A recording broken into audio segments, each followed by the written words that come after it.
All right, welcome all to the Papillion La Vista Community Schools Board of Education meeting here at November 25th, 2024. I'll start with section 1, call to order. Please rise for the Pledge of Allegiance.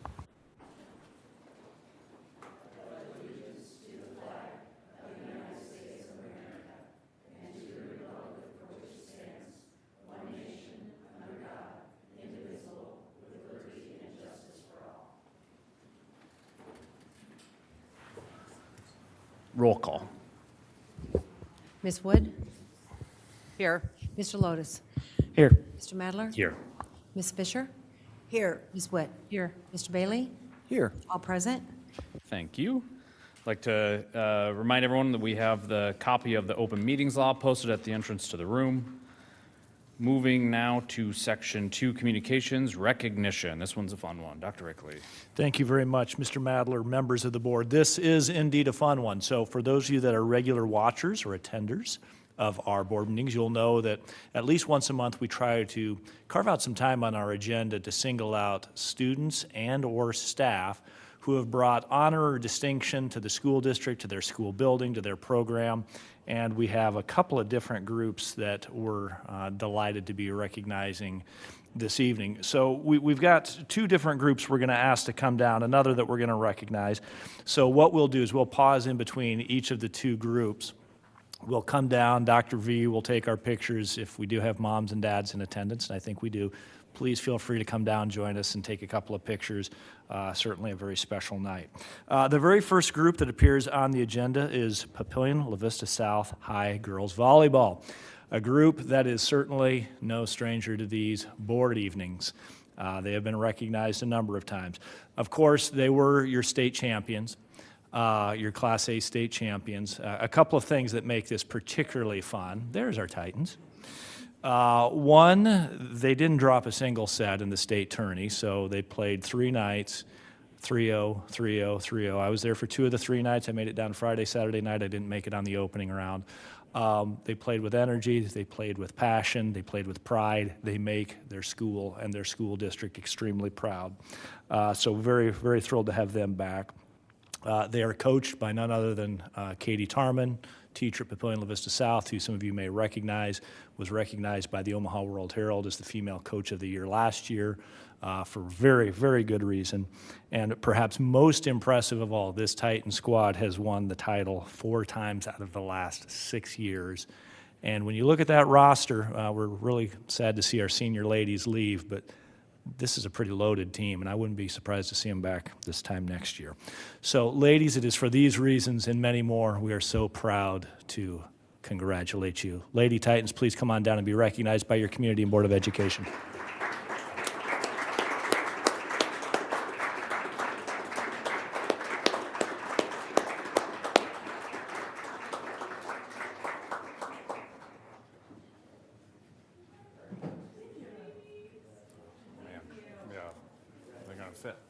That's a lot of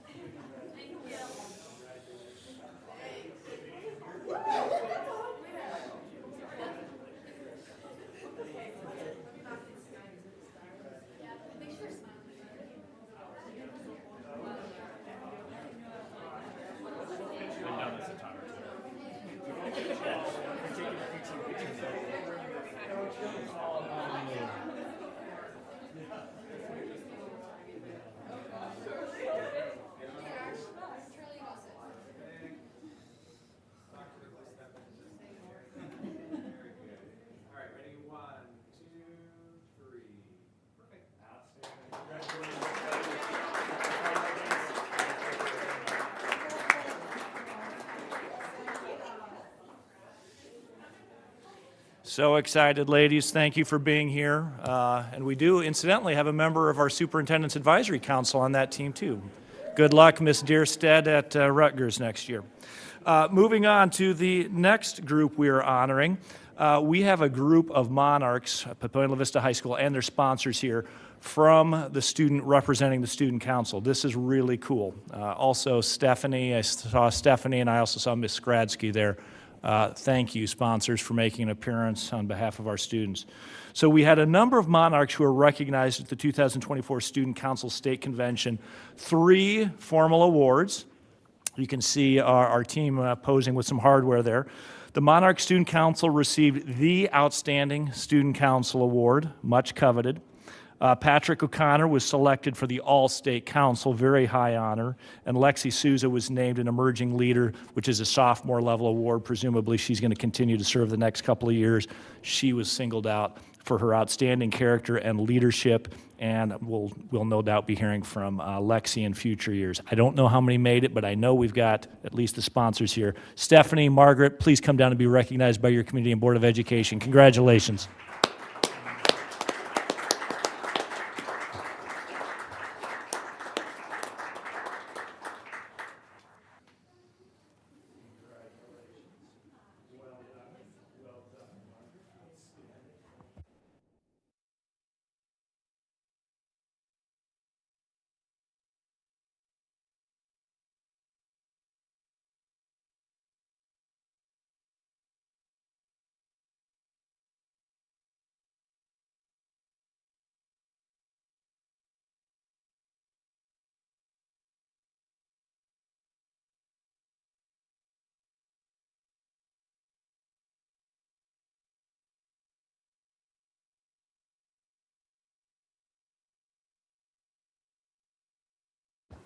Well done, Monarchs. We're extremely proud of you and look forward to seeing you again.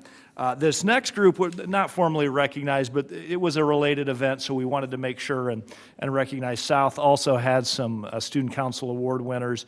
They were recognized at the State Student Council Convention that we referenced for raising over $5,000 for Make-A-Wish. And they're going to host their annual Swishes for Wishes basketball game in January. That's something that they've done in the past. We had several council members from South moved into leadership positions: Abby Bender, Olivia Heisen, Rebecca Warrior, Advisor of the Year, Region 1 Secretary, Region 1 Vice President, and they will host the Student Council Convention next year. First time they've done that since 2008. So didn't bring them down, but again, since we're celebrating Student Council, both high schools doing some really incredible things in that arena. Congratulations to all of our award winners and recognees. And with that, Mr. Madler, I will conclude the recognitions for the evening. Okay, thank you, Dr. Rickley. We go on to item B, our military advisor, Colonel Klesiak. Welcome. Welcome, Colonel. Hey, good evening. Thank you very much again for the opportunity to address you tonight. Just a couple of quick items for the group here tonight. In 2019, many of you were aware we had a huge flood that took about a third of the base out. Happy to basically announce tonight that we've had two of our projects managed to finally get finished and managed to turn those over. That's our event center and then the reconstruction that we did out at the base lake. That finished up, and over the next the next 6 months, we're going to see about 3 more projects get finished. So that first tranche of the rebuilding, we're finally starting to see those projects finished up and start to get the base back to where it was prior to the flood. That was a huge event for us and one of those that we've been trying to overcome over the last 5 years. And like I say, the fact that we're starting to get those done and get those across the finish line, that's a great achievement for us. On the 5th of December, we're going to have our Christmas tree lighting ceremony, and that'll be at the youth center that we have on the base. And then as we start to get into December, we're also getting into our winter permanent change of station season. So we'll have some of our military families. We see a lot of those individuals move during the summer, but we also have a winter cycle. So for the school, for your teachers and your administrators, you're probably going to see a little bit of an uptick in the number of students that we have coming into and leaving the district. And it's been great having an opportunity to work with the schools. They do an amazing job on taking care of our military-connected students. And again, just appreciate the patience that your teachers, administrators, principals have in terms of welcoming those new students and getting the students that are leaving an opportunity to say goodbye. We really do appreciate that. That means a lot and a tremendous amount to our families. And then I know that we have individuals here in the crowd and a couple hopefully listening. For those that we have out there that are families of military-connected students, we are really hoping that they do their impact aid and file for that. So again, for the families that are out there, the school district does it, and the schools do a tremendous amount to take care of our children. For the parents and those families of military-connected students, want to make sure they do their part in being able to go and file that impact aid and return some money back to the school district for being able to take care of those families. And then lastly, we have some bad news and some good news. The bad news is Miss Leanne Yanikov, our school liaison officer. She is unfortunately going to be leaving us this week. We're going to be looking for a replacement for her position, but the good news is we still have Miss Tina Luderman. She is still going to be around, and she has been very active in trying to get out to the schools to meet the administrators, meet a number of the people here in this school district and the administrative staff. So we'll continue to have her around, and we'll be, like I say, looking to fill Ms. Yanikov's spot. Ms. Leanne, she has done an amazing job on trying to work with the schools, the school board, the school district here, and we really do wish her well as she leaves. But like I say, Ms. Luderman will be able to take care of many of those questions or things that come up that you need to have that relationship with the school liaison officer. So with that being said, here for any questions any of you might have. You're talking about the projects, getting some of those done. What's your thought, what's the timeline for trying to get some more? We're talking another year. You said 6 months, but another... So we're going to see a lot of those. Some of the more technically complex projects, those are going to take another couple of years at the very least to be able to get done, get across the finish line. So just large buildings, very technically complex for us to be able to do. Absolutely. But like I say, over the next 6 months, we'll have 3 more of those projects come back online. And that's going to be a huge win for us. We've just had to have people crammed in on top of each other for a while, and being able to finally get back and spread out to be able to get the mission done without the hindrance of being crammed in with everybody else, that's a great win for us. Nice, thank you. You're welcome. Colonel Kolesiak, thank you for being here as always. One of the things that you and I spoke about the last time we met a few months ago was the Purple Star designation for our school. As you know, we have 2 of our buildings that have already received that designation. Dr. Settles and Dr. Villarreal have been working on the materials, whatever's necessary, the website notification, the materials that we need to submit. In fact, we shared that with our building administrators just about a week ago. So we're continuing to keep that a priority, and with any luck at all, we may be seeing several other schools filling out that application process. So really want to be friendly to our military families and just wanted to make sure you had that information. And if there's anything that you need from us in order to make that happen, please make sure that you pass that up to Ms. Tina, and we can go ahead and work with you on that as well. We really look forward to that. It's a question many of our families have as they PCS in here in terms of Purple Star schools, and the fact that we're getting some of those in Papillion La Vista, I think that's just a great thing for our families. So really do appreciate the effort that your schools are making and to achieve that. Thank you very much. Thank you, Colonel. Colonel, as you were getting ready to rebuild, are you rebuilding all of this in the same site area, or did you end up moving to some other areas on the base? So most of the construction that we're doing right now, it's back in that same area. One of the things that we've done, though, is we've increased the level. We've brought in a tremendous amount of earth to be able to go and to raise those. We also have had the levees raised all the way around the base as well. So when we had those floods happen over the summer, right around the July 4th holiday, we were watching those very closely as the water was rising to make sure that we were good there. But even if we did have a problem with the levees, we have raised the foundation of all of those buildings up so that if we ever would have that flooding again, those buildings would actually kind of sit up almost on islands within that flood area, just to protect those from the future. That's great. I don't have the pleasure of getting on the base anymore. I used to be able to, but it's nice to know that you've been able to use that same space by just making some accommodations for the new buildings. So it sounds like everything is going very well. It is, and like I say, we've just been blessed to have the levees increased around the base as well to hopefully help so we don't have that problem in the future. We've just been very lucky there to have a great relationship with the state and the county. You're welcome. Okay. All right. Thank you all very much. Yep.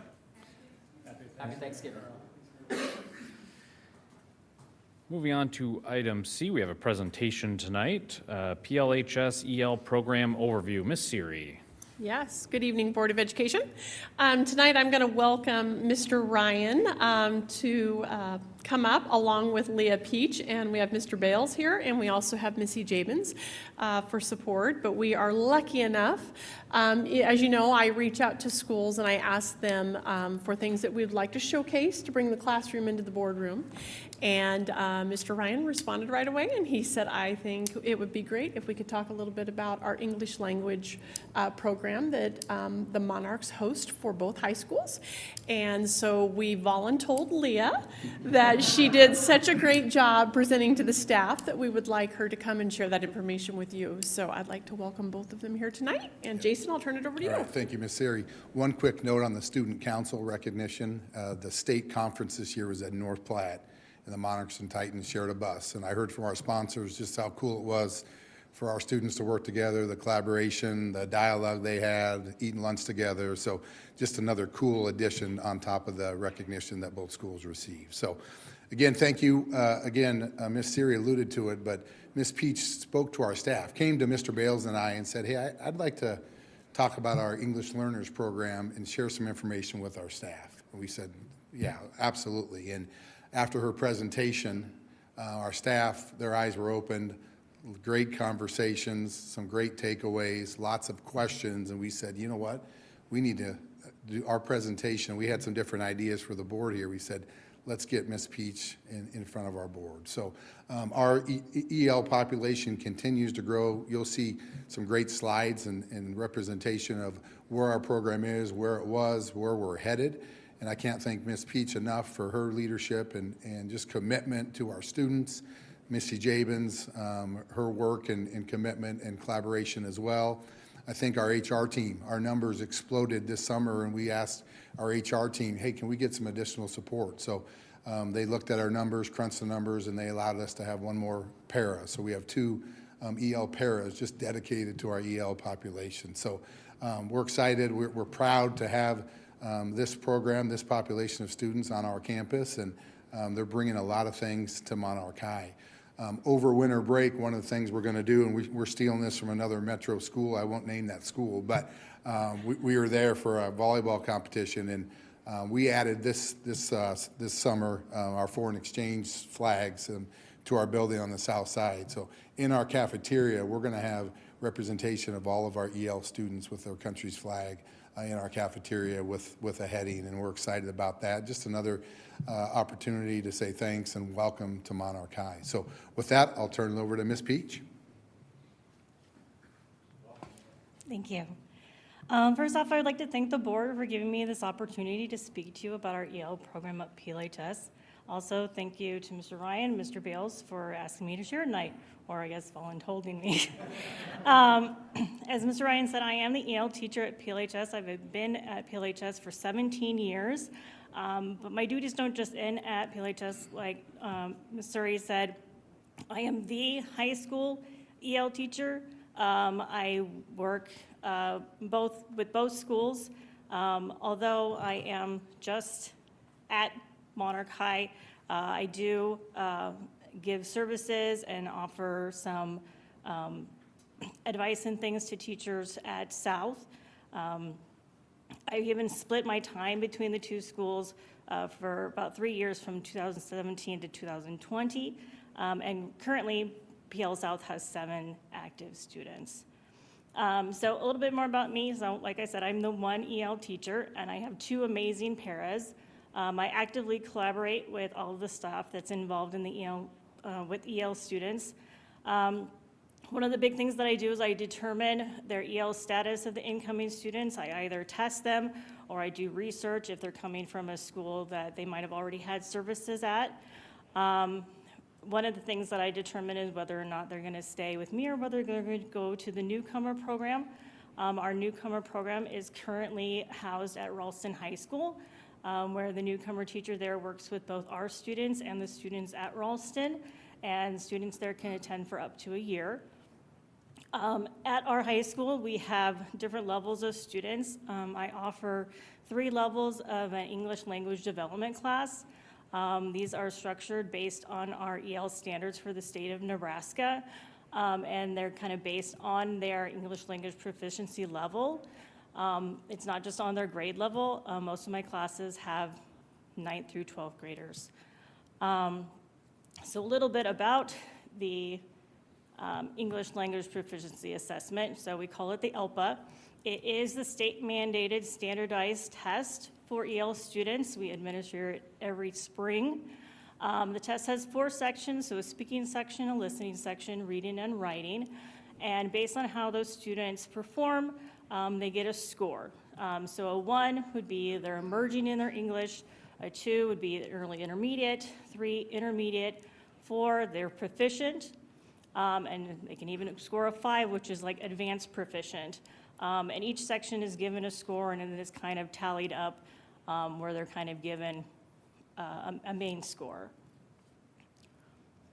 So I put together a little bar graph for you. So like I said, I've been in this position for 17 years, and the numbers have greatly increased. I actually started in 2008. I had 2 students. By the end of the year, I ended up with 5 students.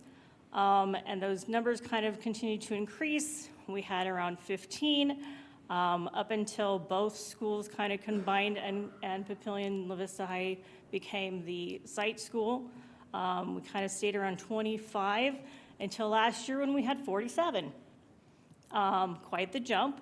And right now we have 51 current students at PLHS. We have 7 students at PL South, as I said, and we have 4 students at our newcomer program. And a lot of those students that we're getting are kind of on the newer to the country. They come to us with a little bit more limited English than we have had in the past, and so some of our services are needed a little bit more than they used to be. So a little bit about the kind of levels of the students that we currently have. So based on those ELPA scores, level 1, which is kind of beginning and emerging learners, we have 14 of our 51.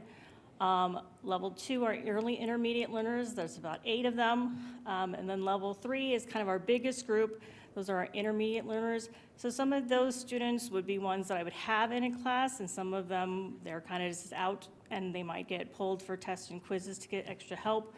And then once students have scored proficient on the ELPA, they are monitored for 4 years. And so we actually have only 9 monitored students, but I think if I remember correctly, we have about 91 students in our building that at one point were EL students. So kind of just at grade level, I currently have 10 ninth graders, 12 10th graders, 14 11th graders, and 15 12th graders.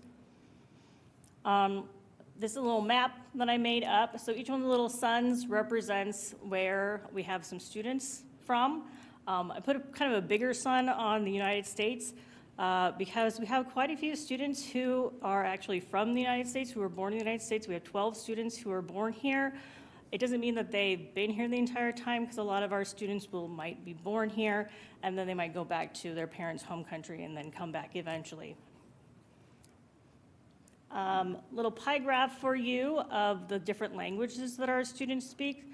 It's probably not super surprising that a majority of our students are Spanish speakers, but we do have small pockets of Vietnamese and French, along with 9 other languages that our kids speak.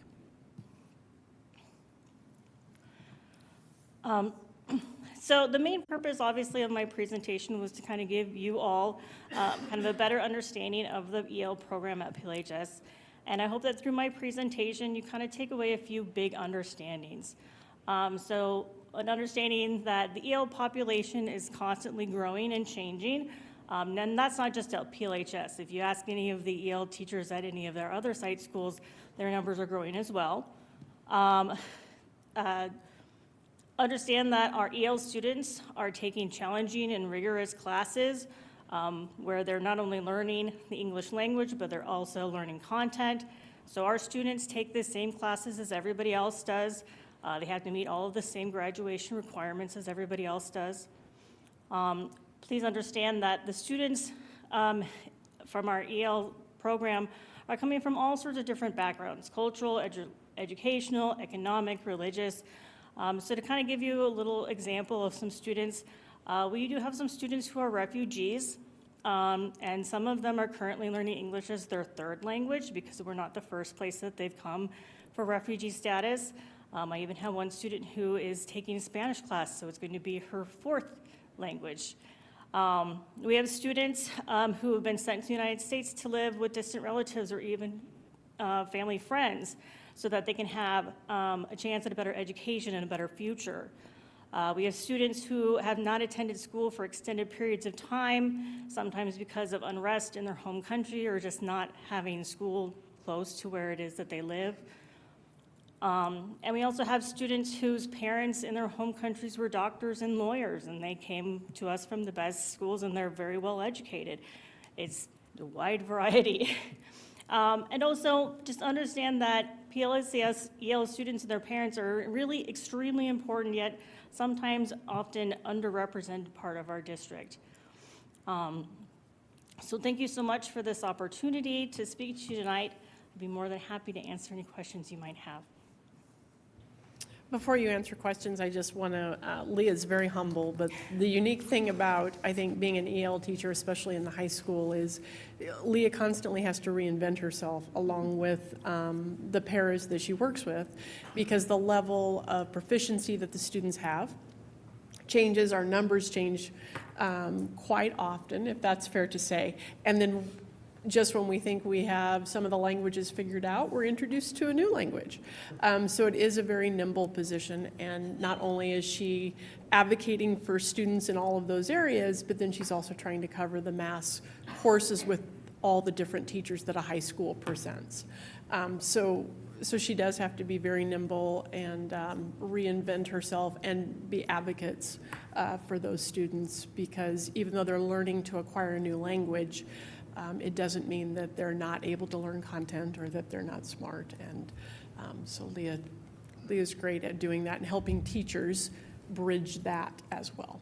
So. Yeah, and just to kind of piggyback off that, I don't think we understand always, just as these children, these students, these young adults arrive, just figuring out, not only through the testing of where they need to be placed, but figuring out on their transcripts, what do we give them credit for and what do they still need to earn? And it takes a lot of collaboration with the guidance team.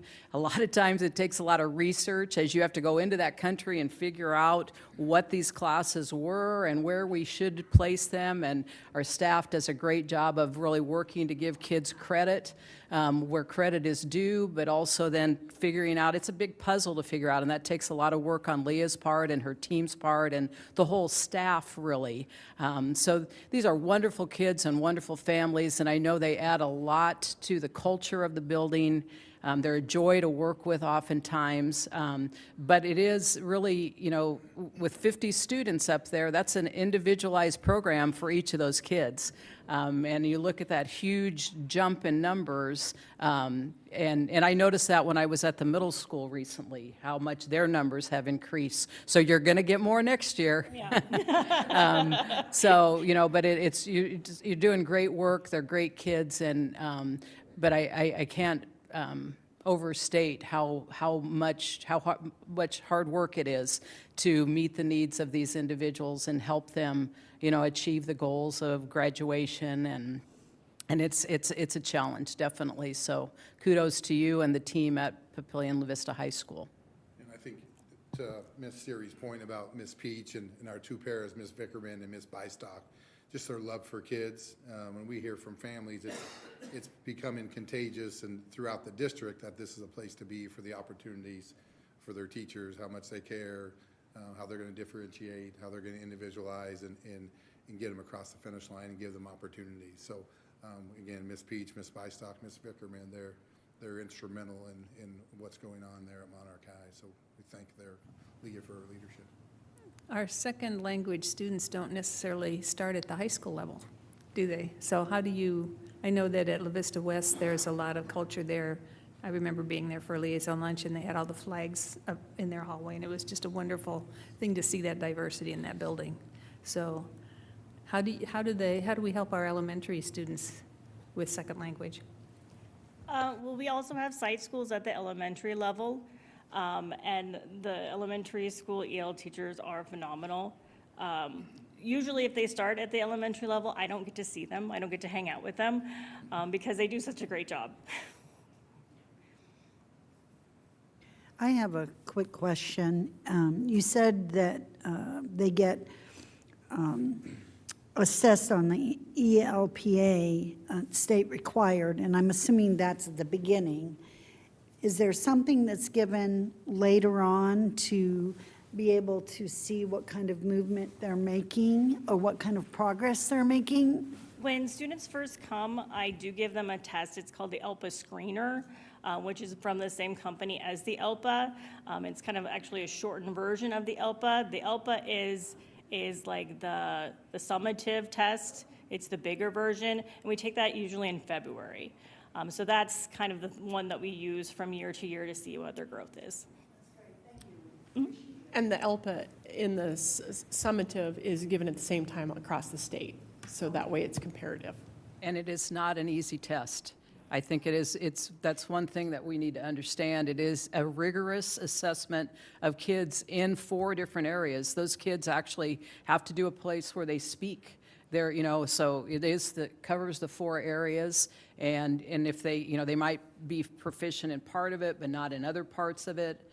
So that is kind of the goal as you move kids through. I mean, like Leah said, a lot of times if they've been in the elementary, they will test out and be proficient, and then so they aren't in the program any longer, but they continue to take that ELPA until they test out proficient, or some of them will graduate without reaching a proficiency level.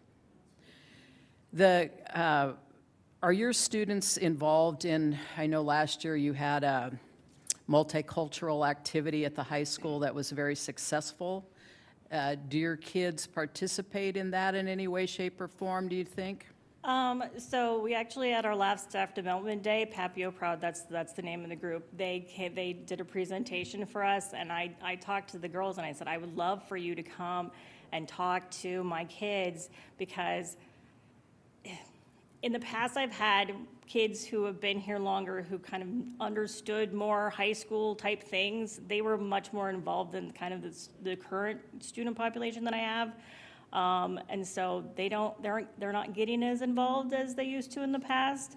But I think Papio Proud would be an amazing thing for them to get involved in, because yes, they do have the multicultural festival that they put on, and they celebrate their diversity and they elevate their ethnicity, and so that would just be great for them to. So I asked the girls, I said, would you be willing maybe sometime to come and talk to my kids and tell them all about this? Because every time I talk to them about it, I'm like, hey, there's this great group, you might want, they're like, no. So I'd love them to get involved in that. That would be great. Sorry, I was going to ask a couple. First of all, the flags, when I went to the liaison lunch, they were awesome. You pointed those out to us, and they look great up there, so fantastic looking. I deal with, well, not directly, but we have some EL students at UNO, and a lot of the things that we see with them, especially with aviation, you get varying levels of, they could maybe understand, listen, but they don't speak very well, or maybe they read better or whatever. So how, I mean, do you see, I know Lisa kind of touched on it, that they keep kind of taking it, but how do you ensure that they kind of try to, I guess, progress in all of those? If they're starting with a more advanced level, maybe with reading, but a lower level with speaking or listening, or? So in my classes, we try to touch on all the things. We do reading and writing a lot because it is an English class, but I also incorporate the speaking and the listening. But yeah, I find the same thing. I find kids who, and it's crazy because in the past, so for 17 years, it's been their speaking and their listening came first. I have some group of kids now who they're really good readers and they're pretty darn good writers, but they don't want to say any more than one sentence to me because they're, I don't know whether it's that they're nervous or they're not quite sure that they can formulate it correctly. And even like when having a conversation, just asking them a simple question, sometimes they look at me like they have no idea what I'm asking them, but I ask them to read a paragraph and then answer some questions, and they're like, okay, that's easy. So it's just crazy, but it just kind of depends on the kid and like what they're most comfortable with. But yeah, I mean, we do all sorts of different things in the classes to try to like stimulate all of those different things. Yeah, I'm sure it's difficult. We have a lot of Japanese students, so I mean, you typically would think it would be more Spanish speaking, but ours is Japanese, and it's a little bit, it's difficult for them to, especially when aviation, trying to listen on a headset to understand and be able to answer questions. Finally, it's amazing, I was looking at all those languages. A long time ago when I was in the Air Force, they sent me over to Afghanistan, and my job for the first 6 months that I was there for a year, was I was running the Afghan pilot English language school. So the language of aviation internationally is English, and we had to teach them English, and they had to get to a certain proficiency level before they could learn how to fly. So it was interesting. Our program, and again, it's military versus public schools, so probably quite a bit different, but it was very much an immersion program where we essentially we kept them in the same compound and everything, and we spoke English, and we made them speak English as much as we possibly could to try to be able to get them there quickly. So is your program, how do you deal, I mean, because obviously they're going to kind of look at you sometimes, maybe look at somebody that speaks the same language and ask them a question and that to try to figure something out. Do you try to keep them in? Yeah, so I have my classes all leveled, and so kids who are kind of at the same level are kind of in each group. And so as we kind of go throughout the day, they become more comfortable in their English so that we're able to do more things. But yes, I see the same thing. You know, one student maybe is more comfortable at speaking, and so they'll kind of talk with one another.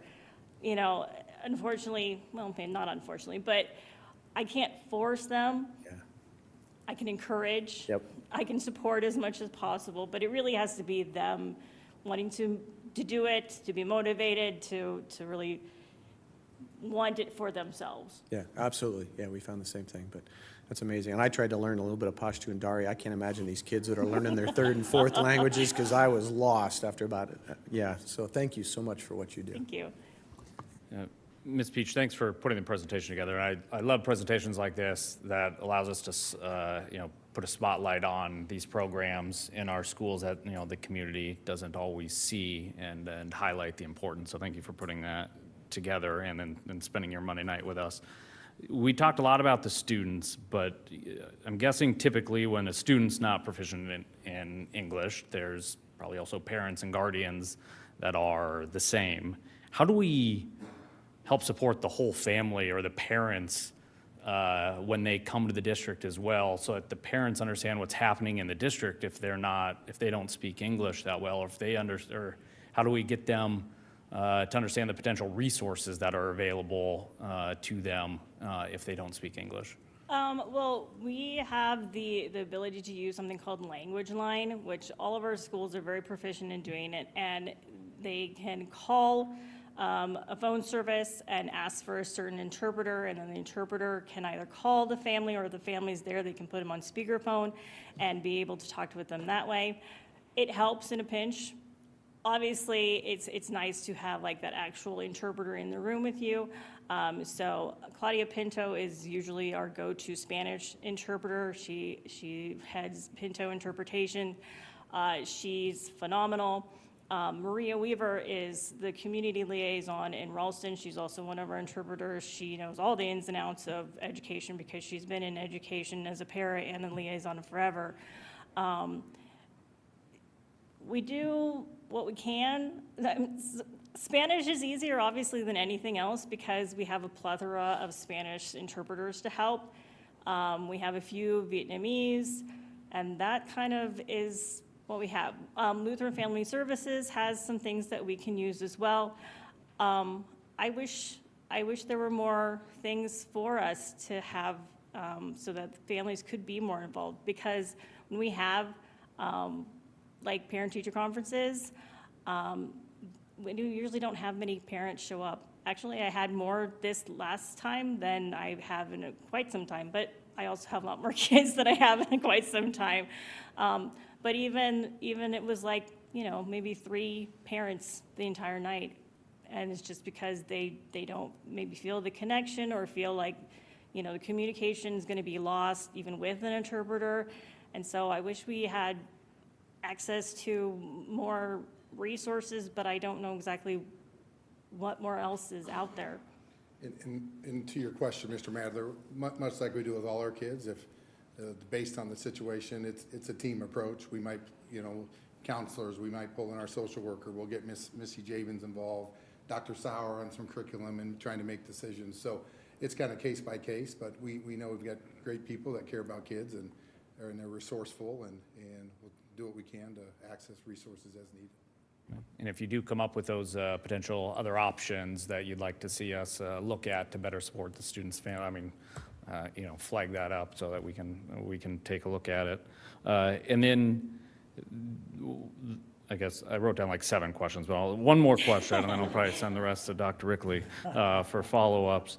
How long is a student typically in the EL program? Every student is probably different, but what's the average? Is it a year to 2, 2 to 3?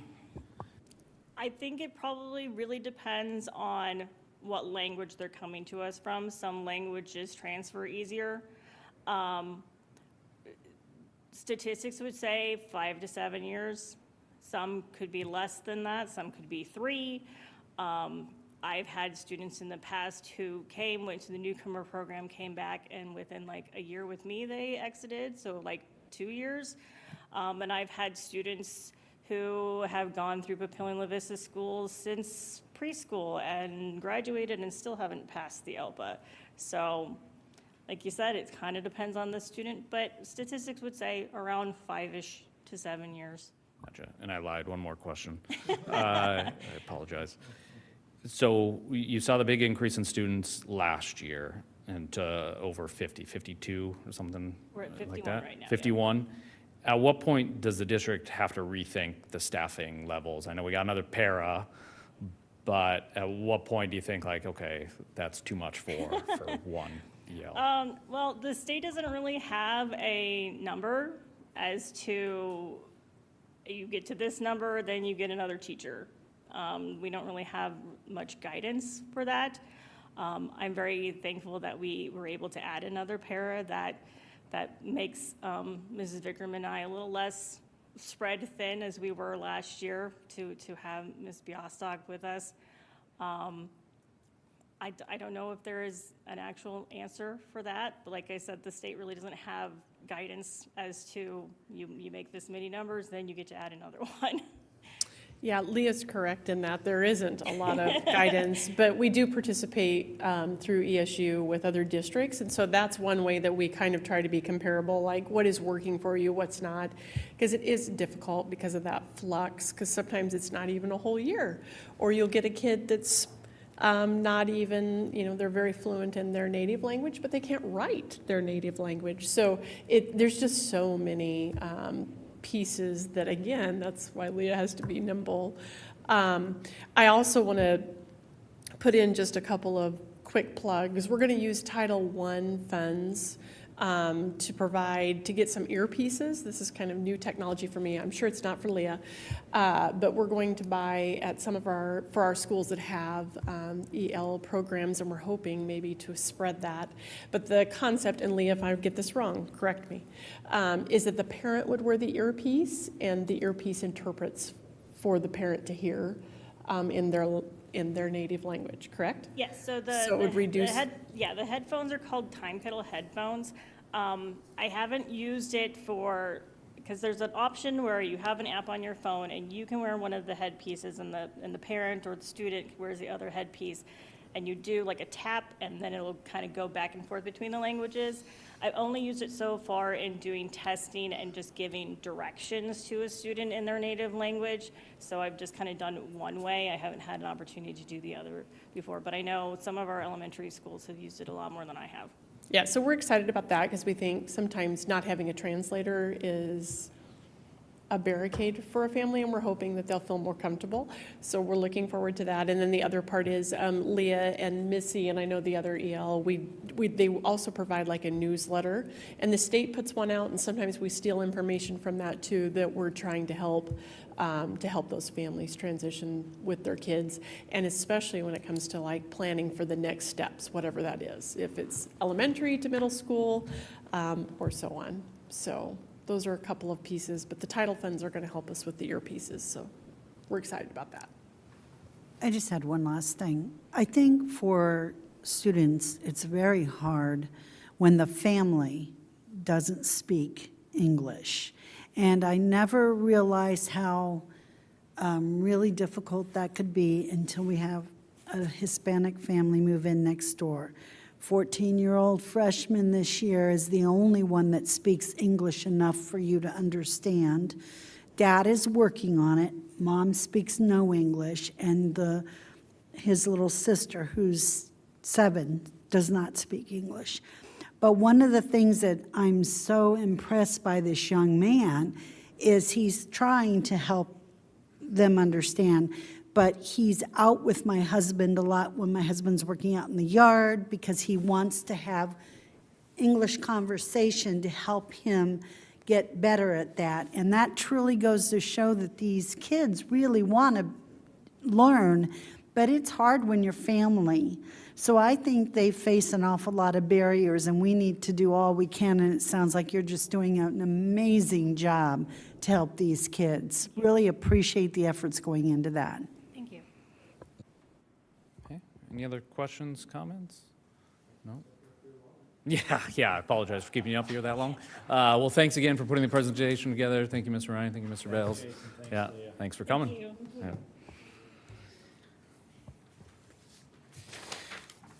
Okay, we are moving on to item E, the superintendent's report. Dr. Rickley. Thank you very much, Mr. Madler, members of the board. Thank you for our community members who are with us this evening and those who are watching online. Thank you for engaging with your community and your Board of Education. First off, wanted to remind the community that we just got done celebrating American Education Week last week. We had a number of celebrations and events scattered throughout the week. This is a week that's recognized nationally. Basically, just want to make a huge shout out to all the teachers, all the principals, the counselors, the paras, the drivers, food service workers, early childhood specialists, everybody that works to make public education in this great country of ours work. A wonderful celebration of all those people, including our board members that do the wonderful things and the heavy lifting to support our kids and families every single day. Also, wanted to highlight Ms. Shireen Siri. I know I sent this in my Board of Education update last week, but she was nominated for the Sarpy County Business Leader of the Year. We had a nice little finalist dinner last week. Thank you, Mr. Bailey, and for Sherry joining us. And while Shireen didn't get it, we did demand a recount. Those votes are still being counted as we speak. Who knows how that turns out? Joking aside, Shireen, very, very proud of you and your accomplishments. A very fun celebration and a great honor for the school district. Speaking of honors for the school district, this doesn't rise to the level of recognition. It doesn't quite meet our criteria, but I think it's still really cool. Jason Ryan, principal at Point La Vista High, reached out to me and asked if I would join a phone call with two of his students, Leo Geck, Kyle Van Zant, who are seniors at Monarch High. They had entered a contest which was sponsored by U.S. Congressman Mike Flood, represents our congressional district, of course, and it is the first time that they've done this award. It's a congressional app competition where basically they make it available to students and students design an app to solve a real-world problem. And Leo and Kyle designed an app to create volunteer opportunities for Nebraska students. This was the app that was selected by Congressman Flood. So the four of us, Mr. Ryan, myself, Leo, and Kyle, had a conference call with Congressman Flood about a week ago. Just two outstanding young men. They're going to do wonderful things. Both look like they're wanting to study engineering, one perhaps at West Point, one perhaps University of Michigan. Best luck to Leo and Kyle. Very, very proud of your efforts. Also wanted to remind the board and thank the board, Ms. Fisher in particular. We had our state convention, NASB state convention last week. Dr. Villarreal, myself, and Ms. Fisher presented on our advisory structure, which we're very, very proud of. My expectations were pretty low. It was 3:30 in the day on a Thursday afternoon. I didn't think we'd get anybody there, but Val Fisher packs them in. We had over 30 people stay until the end of the day. So thank you, Val. Thank you, Dr. Villarreal, for putting that presentation together. Also wanted to thank Communications Office, Dr. Villarreal, Dr. Anderson for their Empowerment Collective. One of the goals that the board has asked me to pursue this year is better engaging our parents. We've already done a number of things this year where we've had a large number of parents come in and engage with our staff. So we're really, really excited about that, and we've got a plan to do more of that second semester. And finally, I would be remiss if I didn't thank everyone for their efforts as we enter a very special time of year with Thanksgiving break. We will have PD Palooza on Wednesday. No students report on Wednesday, but staff have an optional professional development day. Thank you to Gretchen Kolkowski and her gang for putting those together. And then all buildings are closed on Thursday and Friday in observance of the holiday. So wishing all of our staff, all of our students, all of our families a blessed and wonderful Thanksgiving. I hope that you're able to spend some downtime with family and loved ones. And we will see you next Monday ready to go and finish off first semester. And with that, Mr. Madler, I would conclude my superintendent comments. Thank you, Dr. Rickley. Moving on to item F, board reports.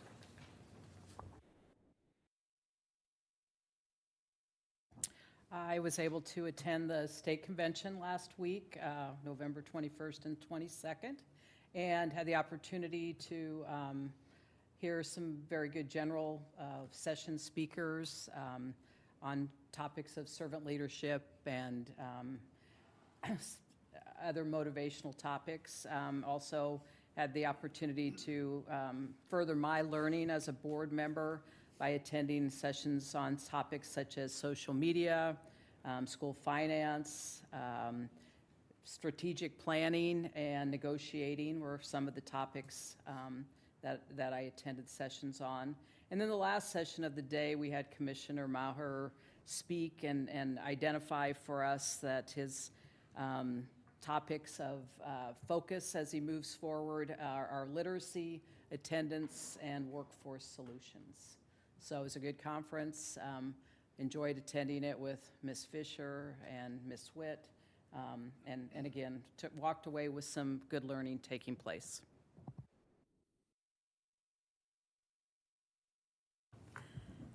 Okay, I attended on November 19th a liaison lunch at Hickory Hill Elementary.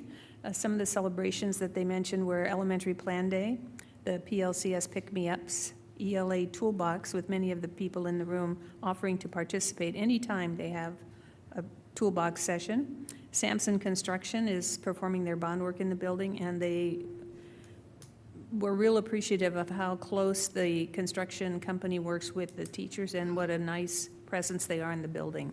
They minimize disruptions and create a positive partnership. More kudos for the Amplify curriculum for kindergarten and first grade. Other comments centered on topics of teacher contract negotiations, which are underway right now, and appreciation for the floater subs, though sometimes it's still hard to find subs, and the district is aware of that. Generally, it was a very positive meeting, and the building really does look great. I also attended the state conference, and the sessions I attended centered mostly on legislative and legal updates that the board needs to be mindful of. Friday morning, I sat in on the NASB delegate meeting and visited the student showcases. I'm really impressed by the student showcases. They have a lot of pride in their projects and their work.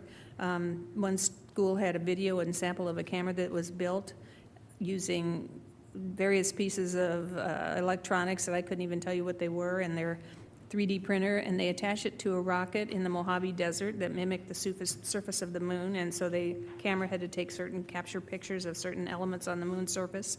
It was really a wonderful event. I really enjoyed the student showcases. And as always, it's good to say hi and catch up with colleagues from across the state. Yeah, as you heard, I was also at the conference with Ms. Witt and with Lisa. And I will tell you, one of the highlights for me on Thursday were both our morning and our lunch speakers. Our speakers were really great. The morning speaker was all about all in, but I think one of the things about the afternoon, the lunchtime speaker, was he graduated, he said, very last in his class from high school. They didn't realize until really late that he was ADHD, ADD, and all the other things. And but he said, the football coach came to him and said, you know, I need you to kick extra points for us. Not field goals, just extra points for us. And he goes, but I play soccer. I don't do that. And he says, well, I want you to come, and if you can get 10 done in a row, you'll be our new kicker for the extra point. So he roped his sister into helping him kick 100 footballs a day to make sure that he was getting the practice, and he was able to kick the 10 that was necessary. And this was pretty exciting for him because, you know, here's a student barely passing, isn't sure he's even going to pass, but now he can kick extra points.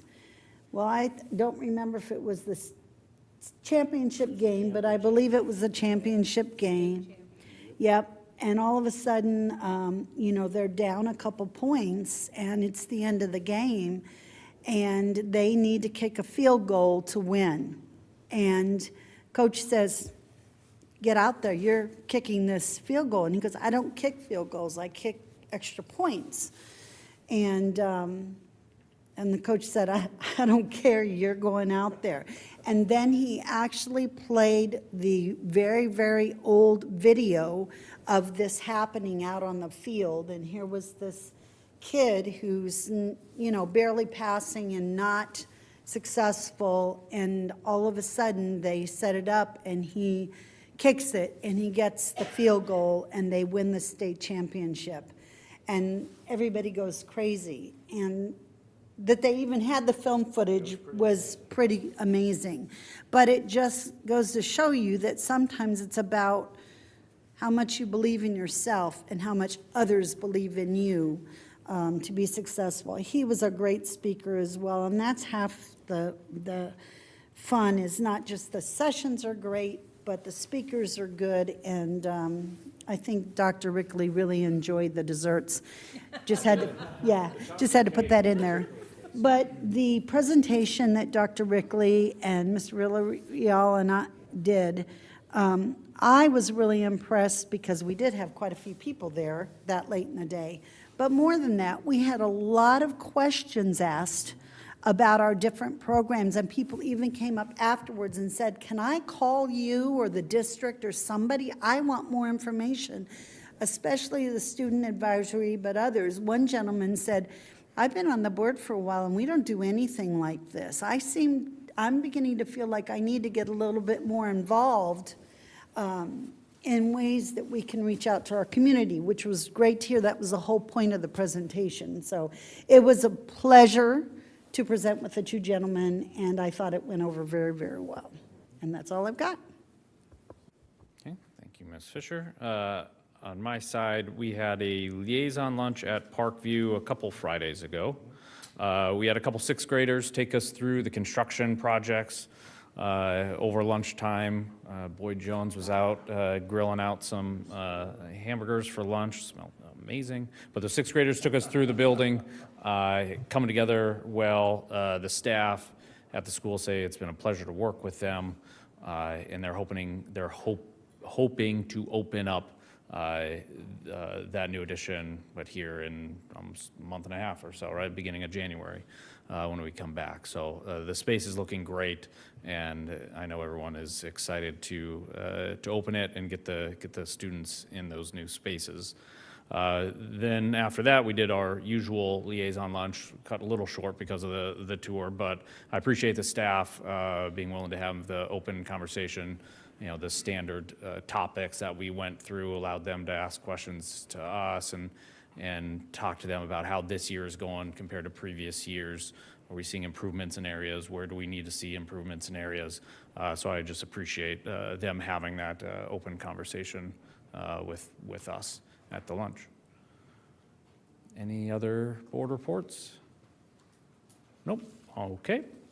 Moving on to item G, committee reports, buildings, grounds, and finance.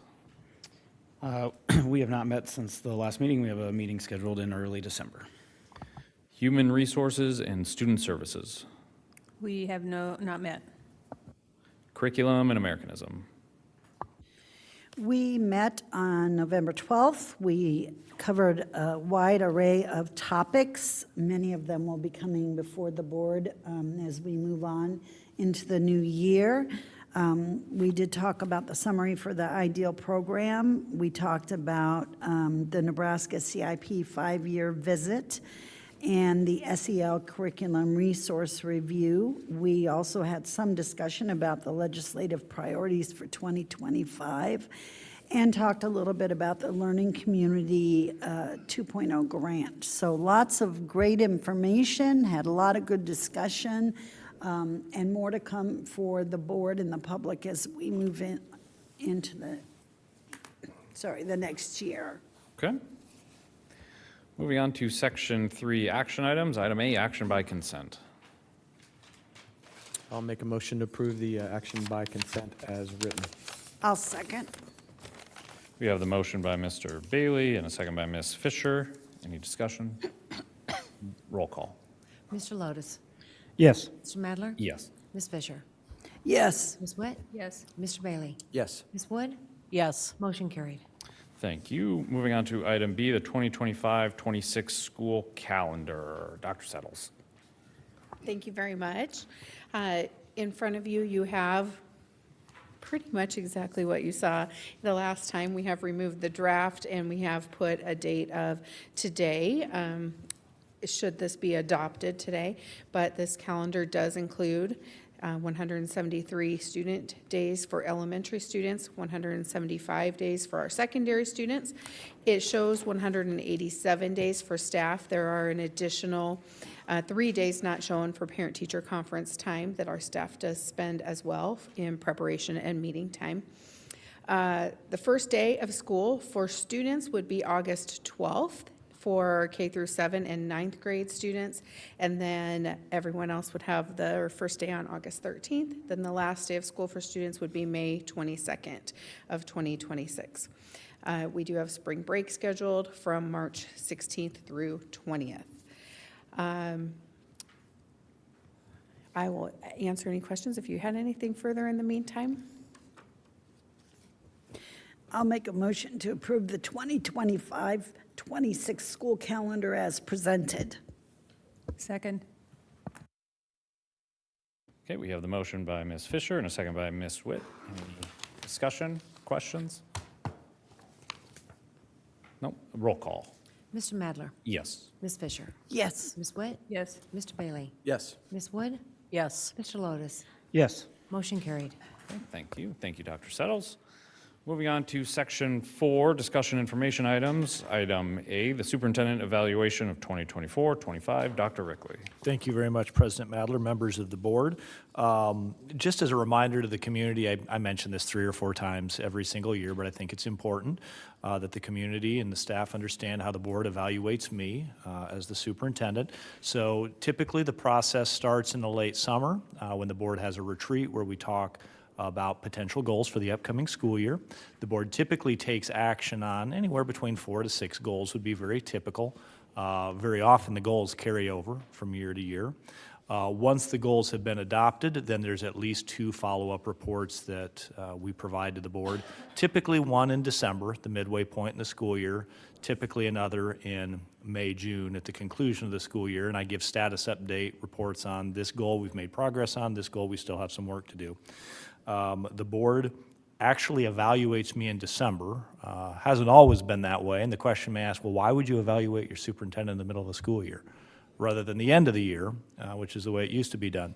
And the short answer is, if the board chooses not to extend my contract for whatever reason, that's in effect a vote of no confidence. By doing that at the midway point, that would give both the board time to do a superintendent search, and it gives the superintendent, namely me, an opportunity to find another job. So that's why the timing works out the way that it does. Just a little bit of an update. The board has a summary of the progress that we've made since the goals were adopted.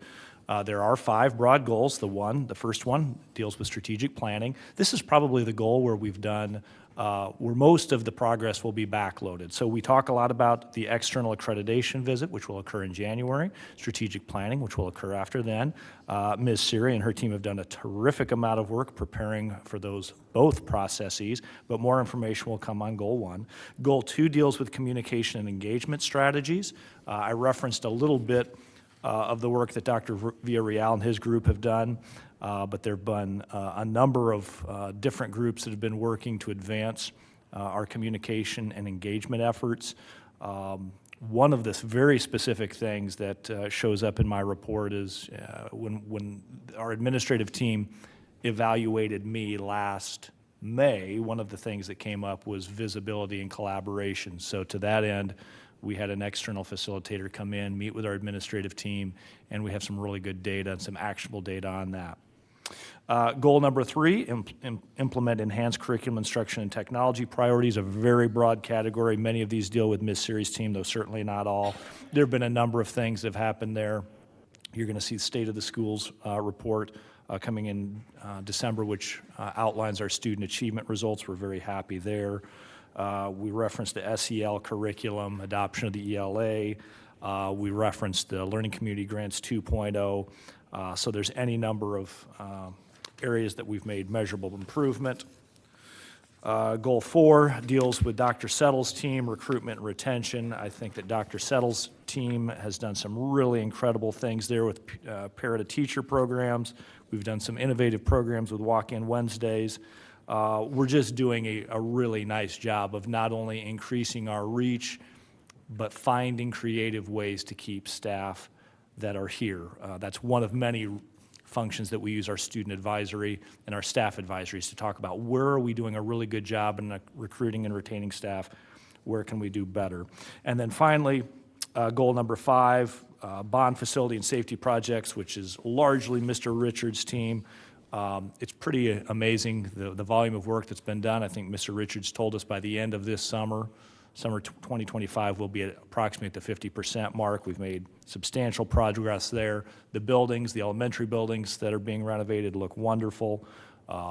New media classroom at Monarch High. We'll see other projects coming online. And then the latter part of that goal deals with some of the safety and security issues. Dr. Settles, among other, has done some really nice work with the safety and the DIMIT team. So I know I'm going through that pretty quickly, but the board does have in front of them a full summary of the progress that's been made. I'd certainly answer any questions the board may have, but just wanted to give an update to the community and to the board where things stand as we head into the end of first semester. And with that, I would close my report, Mr. Madler. Thank you, Dr. Rickley. And on my side, for the superintendent's evaluation, I want to thank the other board members for completing the survey. I think it was 16, 17 questions, and then some open answer questions as well. So I sat down with Dr. Rickley last week to go over all the results, go through the feedback left in the survey.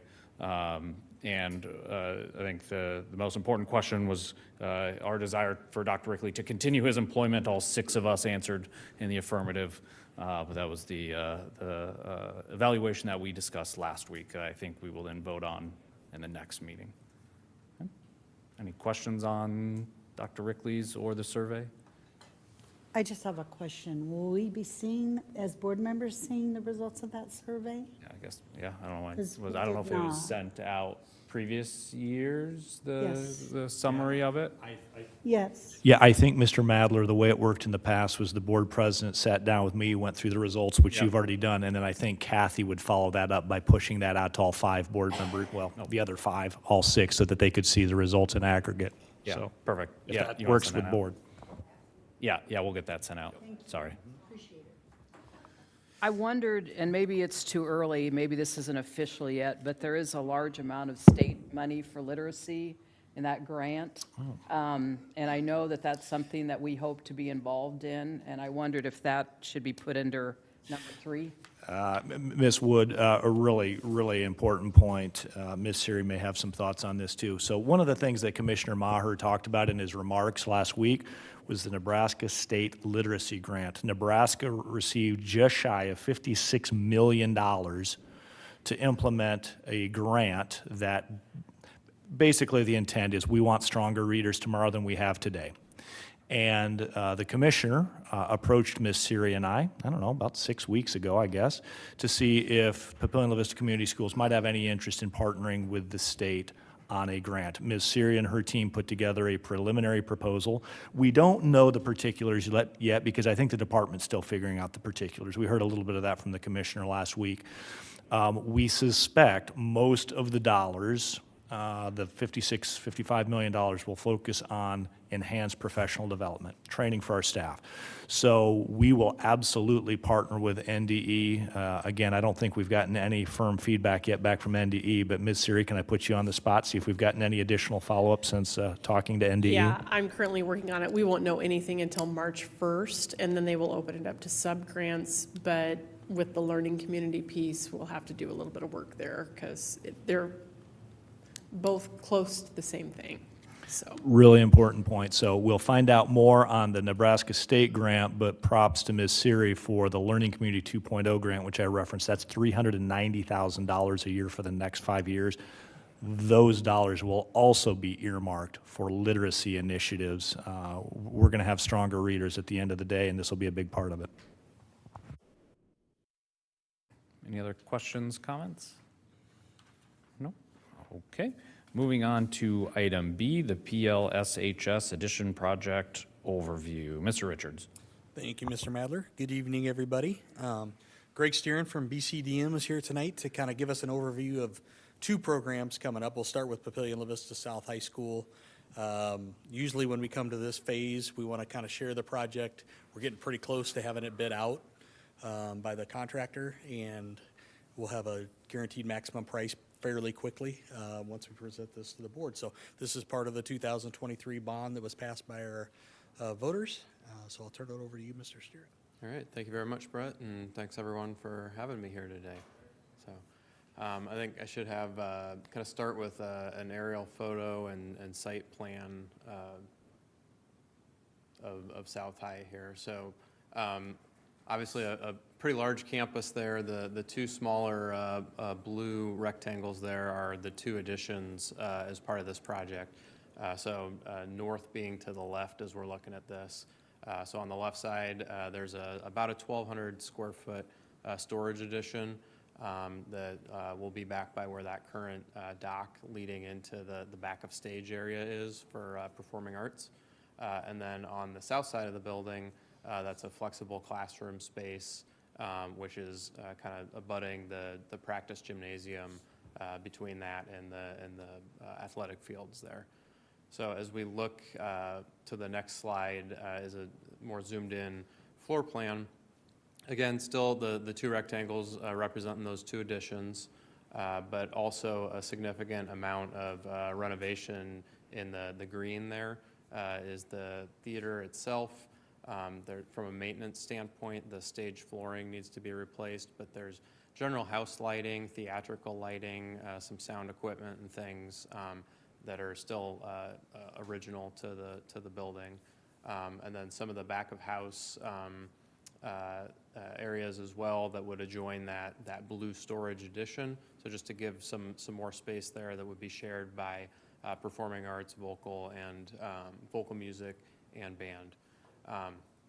Those green areas also represent vocal and band and some lighting, LED lighting upgrades and finishes throughout that area as well. But again, that 1,200 square foot storage addition does expand out the dock on the north end of that building. And then the addition to the south is a flexible classroom space. That is about 2,800 square feet. Both of these additions are about 14 feet, 14.8 maybe, top of masonry. So standard classroom heights for those spaces. The majority of the building is shown gray because we had a pretty significant project in the last bond, and so really this is honing in on the areas that we're seeing in green and blue there. And pretty light touch on the site as well. So we do have a fly-through video for this as well. I think and this is in conjunction with Boyd Jones, but again, on the north side of the building, kind of bringing out where there is a dock there, and we're just seeing a pretty simple storage addition to match the finishes and heights of everything around it. Then on the south side of the building, getting this flex classroom space, which is, again, about 2,800 square feet, just south of the practice gymnasium. And as we come into that space, having a large teaching wall and a lot of natural glass that kind of or natural light with windows to the south, matching what's been done in the last project as well. So maybe before I jump to Bell Elementary, invite any questions you might have on South High. Any questions, comments? Okay, great. Okay, then we'll let you stay up there, but then we will move on to the Bell Elementary project overview, item C. All right. So similarly, we'll kind of take a look at the site plan here. Really no building additions to Bell Elementary. What you're seeing in yellow there is the kind of current hard surface play area with the playground equipment. That will be resurfaced with a rubberized kind of ADA surface. And then as we jump into the building, and then, sorry, there is site fencing as well to enclose that, that playground area that doesn't really show up on here. But from a safety and security standpoint, getting that playground area, secured and enclosed. So then as we look at the floor plan, the two green areas are really heavier renovation. This is kind of following in the steps of what we recently had done with Rumsey Station in the previous bond, where the current administration, you come into the main vestibule, but you have to go through the lobby area. So no addition, but we are kind of connecting the existing vestibule, moving the admin into what is now special education, and kind of flipping the learning center to where the admin is now to be able to get that secured entry vestibule. Also looking at changes in some hardware, access control, some security films and things to help with that overall safety component. We also have a short video, or sorry, the yellow for light renovation, which is the majority of the building. We're looking at a lot of finish replacements, bringing things up to kind of school colors and zones for different ages of the kids. LED lighting, new ceilings, technology upgrades throughout that yellow space, but not really the reconfiguration of walls and whatnot. So now we have the video.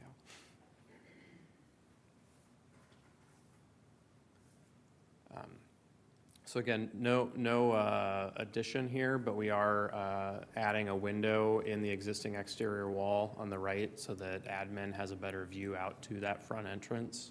And then this direct connectivity from the vestibule into the office now, how we've been setting up with other schools to buzz in. And then the security films and other aspects along that. Kind of going through with the revised workroom in that admin suite as well. And then we'll exit here and get out into the corridor system, introducing that kind of those school colors and the new logos that you guys have introduced, kind of getting that into the school and brightening that up. And then we kind of go to the left here into the Learning Center. And again, not lots of natural light in here as well. This was the admin, but kind of flipping those two spaces, bringing this up to par with what we had done at Rumsey.